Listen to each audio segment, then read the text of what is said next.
Sir ये बताएं कि जिस तरह के 5 राज्यों के चुनाव नतीजे आए हैं उसमें असम की अगर बात करें वहां पर 19 विधायक कांग्रेस के जीते हैं, 18 मुस्लिम हैं और जबकि पश्चिम बंगाल में 2 मुस्लिम विधायक कांग्रेस के जीते हैं। तो कांग्रेस ये किस तरह की राजनीति कर रही है? देखिए, कांग्रेस हो, समाजवादी पार्टी हो, टीएमसी हो या डीएमके हो, जिन लोगों ने आधी आबादी का अपमान किया, उनका अधिकार देने में बाधा डालने का काम किया और जहां शासन में रहे जनता का शोषण किया, उनकी सेवा नहीं किया, तुष्टीकरण किया, जातिवाद किया, परिवारवाद किया, घुसपैठियों का संरक्षण किया, उन सब के लिए यह जो चुनाव है इतना करारा संदेश है कि अब समझ में अगर इनको नहीं आ रहा है तो जनता इनको आगे भी समझाने का काम करेगी।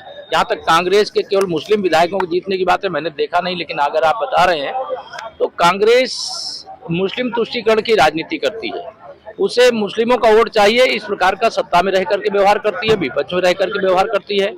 इस देश के बहुसंख्यक हिंदुओं का वोट उन्हें नहीं चाहिए, इस प्रकार से हिंदुओं का अपमान करते हैं, हिंदुओं के बारे में अपशब्दों का प्रयोग करते हैं, हिंदुओं का हितों का हनन करने का काम करते हैं। हो सकता है इसके कारण से उनके मुस्लिम वोटों के कारण मुस्लिम विधायक जीत गए हों, लेकिन हिंदू भी मतदाता है, मुस्लिम भी मतदाता है। जब तक सबके हित को ध्यान में रख करके कोई दल काम नहीं करेगा तब तक उसका राजनीतिक अस्तित्व संकट के द्वार पर खड़ा रहेगा। राहुल गांधी ने इलेक्शन कमीशन पर सवाल खड़े किए। उन्होंने कहा कि जितनी जहां भी भाजपा जीती वहां इलेक्शन कमीशन का बड़ा रोल है, भाजपा के नेताओं का नहीं। देखिए, श्री राहुल गांधी का ये फ्रस्ट्रेशन बोल रहा है, तनाव बोल रहा है। यही बात श्री राहुल गांधी कह रहे हैं, यही बात श्री अखिलेश यादव कह रहे हैं। अभी मुझे मालूम है शाम को पश्चिम बंगाल की जो अब निवर्तमान मुख्यमंत्री हो गई हैं, उनके द्वारा भी इसी प्रकार के बयान आने हैं।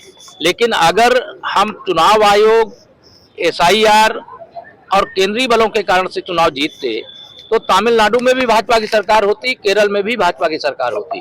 ये अनर्गल आरोप हैं।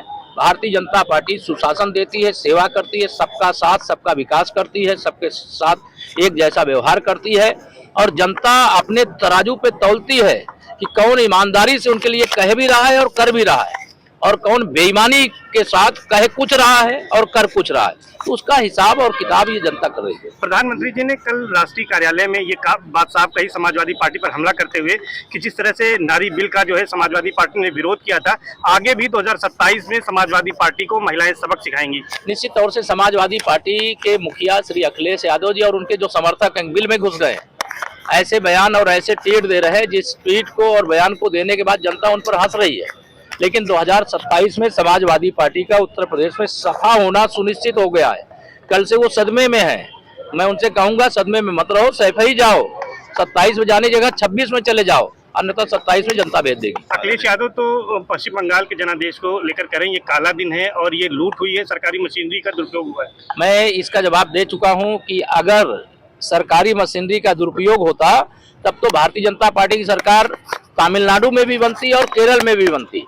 लेकिन इनको फर्जी आरोप लगाना है, फर्जी पीडीए चलाना है, फर्जी तरीके से वादे करने हैं और उसको निभाना नहीं है। अगर वादा करोगे और निभाओगे नहीं तो जनता सजा देती है। और जिसका श्री अखिलेश यादव ने समर्थन किया, आम आदमी पार्टी का समर्थन किया, अरविंद केजरीवाल जी दिल्ली से विदा हो गए। इन्होंने राष्ट्रीय जनता दल यानी तेजस्वी यादव को समर्थन किया, वो बिहार में मुख्यमंत्री बनते बनते नेता विपक्ष बनने का जो अवसर मिला उनको हाँफते हाँफते मिला। और अभी जब इन्होंने MK स्टालिन का समर्थन किया, DMK साफ हो गई। और अभी ममता दीदी का जो समर्थन किया, ममता दीदी की विदाई हो गई। और जिन लोगों ने सही मायने में महिला आरक्षण का विरोध किया, चाहे वो कांग्रेस हो, चाहे वो DMK हो, चाहे TMC हो, उनका बुरा हश्र हुआ है। और अखिलेश यादव जी, आपका तो इन तीनों से भी बहुत बुरा हश्र होने वाला। आखिरी सवाल है कि यूपी और उत्तराखंड में 27वें विधानसभा चुनाव है, इन 5 राज्यों के चुनाव नतीजों का क्या असर पड़ेगा? देखिए, असर जो भी पड़ेगा, हम असर तो महसूस भी करेंगे, लेकिन हमारी तैयारी 2027 में चाहे उत्तर प्रदेश हो, चाहे उत्तराखंड हो, चाहे पंजाब हो, चाहे जो अन्य राज्यों में जहां चुनाव होने वाले हैं वहां कमल खिलाने के लिए जनता के आशीर्वाद से हमें सफलता मिले, इसके लिए दिन रात मेहनत करते थे, करते हैं, करते रहेंगे।